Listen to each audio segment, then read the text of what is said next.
I'm curious about the training because we were talking about Iraq, Afghanistan. So you were in the military for a long time. How did you see training evolve pre 9/11, post 9/11, and then you got the insurgency in Iraq? Were there a lot of shifts, or was it kind of holding steady that whole time? There's some. I mean, some tactics that shifted, which I can't talk about those. It's not even that big of a deal. But I think the biggest deal, and that's the reason why I teach the way I teach, and the way that I like my last 5 or 6, maybe probably even fucking longer than that, of being operational, how I switched training. I think the biggest lessons learned when you actually finally get to do real gunfights, you realize, like pre 9/11, not many people have been in gunfights, right? Including myself. So when you go train, you're training for how is a gunfight going to be. So you're setting up scenarios, you're setting up situations, right? Because you're not as focused on the shooting, you're focused on like, how's a fucking gunfight going to be, right? I'm going to set up all these crazy fucking scenarios on the range. Well, then after you've been in a couple of gunfights, you start realizing every gunfight you're in is always different. The situation is never the same. So I've been in hundreds of gunfights. Not one of them has been fucking similar. They've always been different. So when you start realizing that, like, situational and scenario based training, you can't train for, because you never know how it's going to be. But you're constant in a gunfight, and this is where the simplicity of fucking gunfighting and shooting comes down to.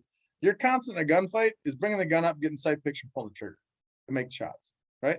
So pre 9/11, it was always setting up, at least for me, setting up scenarios, running and gunning, doing all this fucking crazy shit on the range.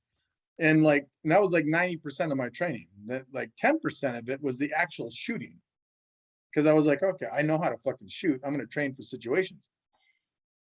Totally fucking revamp the way that I train, the way that I teach. After it was probably 5 or 6 gunfights into it when I realized, it was like, God damn, situations are always different. But the one thing that was always constant in every gunfight I was in, I always had to bring the gun up, no matter if it was pistol or rifle. I always had to get sight picture, and I always had to pull the trigger. Like that is literally what you should be training for, because all the other shit is always going to change. Right. So when it comes down to instruction, I mean, I am a boring fucking guy. I'm not one of those fucking badass instructors having you do all this crazy fucking shit. Like, it is literally fucking shooting. It's bringing the gun up, getting sight picture, pulling the trigger. How fast can you fucking do that to save your life? But that's literally what it is on target. Well, and one of the things you're big on, as we referenced early in the interview, is the basics. And can you explain to our viewers who maybe they don't own guns, they're not shooters, why it's way more important to just be great at the fundamentals and great at the basics more than like the Instagram? Like, I'm going to do this cool shit to post on Instagram. Like, what you stress the basics hard, and could you talk about that? And that just it goes right back to what I was just saying. Train for your constant. Because if you're doing all the cool stuff that looks cool on videos, and that's what you're spending your time on the range, you're wasting time doing the thing that has to happen, which is bringing the gun up, getting sight picture, pulling the trigger. It's fucking boring shit, but that is what wins gunfights. How fast can you actually drive that gun up to target and get sight pictures so you can pull the trigger? Like all the other, so like, to answer your question, that's what it is everyone wants to do the cool stuff that looks cool on videos, but when they're doing that on the range, you're wasting fucking time. Like, I still beat, I mean, I'm 48 years old. I'm fat and overweight, right?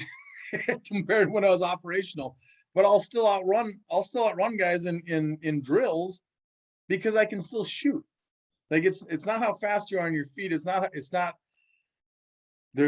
the fucking what, the Hondo rolls or the fucking cheetah flips that you're doing. Like, that means nothing. It's shots on fucking target and keeping your gun on target so you can do faster follow-on shots. That's what wins. And that's what wins on gunfights. It's just not sexy shit. Right. And I think a lot of instructors out there are doing the sexy shit because they know it sells. which I could care less. I mean, I don't do classes. I don't instruct really for the follow-on students. It's literally, I actually do this to fucking help people, so like, I don't care if people don't think it's sexy. I don't care if people are like, when they leave the class, like, oh, that was the coolest fucking class.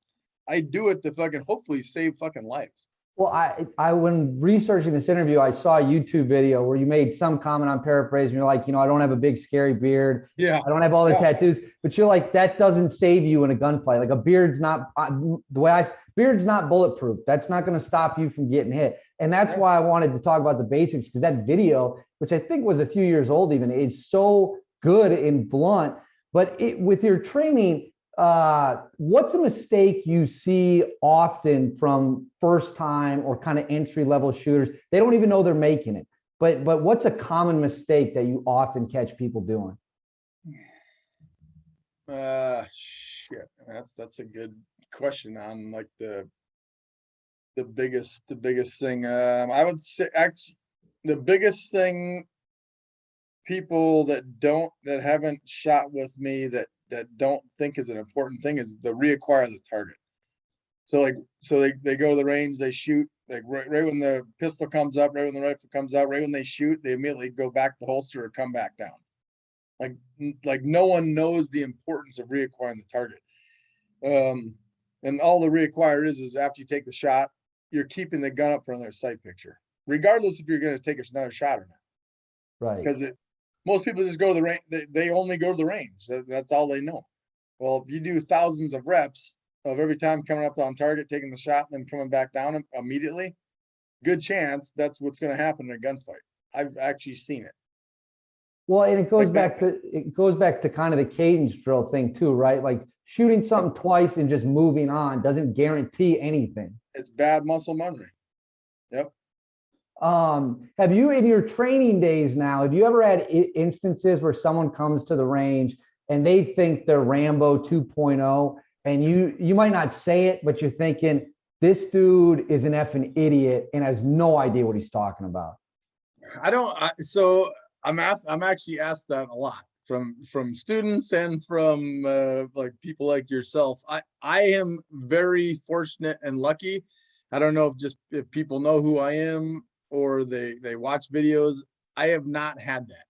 Wow. I am asked, because I've heard horror stories of other instructors, like when you get that guy that knows everything, or he's that guy that he is the fucking Rambo dude, and like, this is how it's supposed to be. I mean, knock on wood, I have yet to have a fucking student like that. I've been very fucking lucky. Well, no, that's good. It's a surprising answer, because you think you move enough people through a class, you're eventually going to meet one person who's a bit of a dickhead. If you could only have one gun, okay, you're only allowed to, Bob Keller can only have one gun for the rest of his life. What gun are you choosing and why?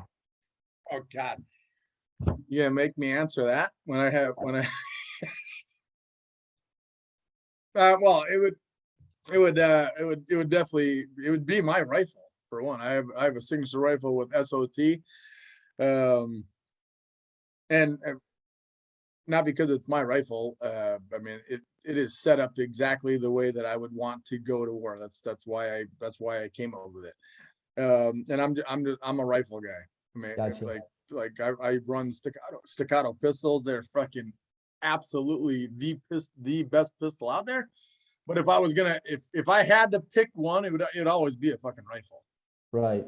And if I was gonna if I had to pick a rifle, it's gonna be the one that I actually set up for fucking war.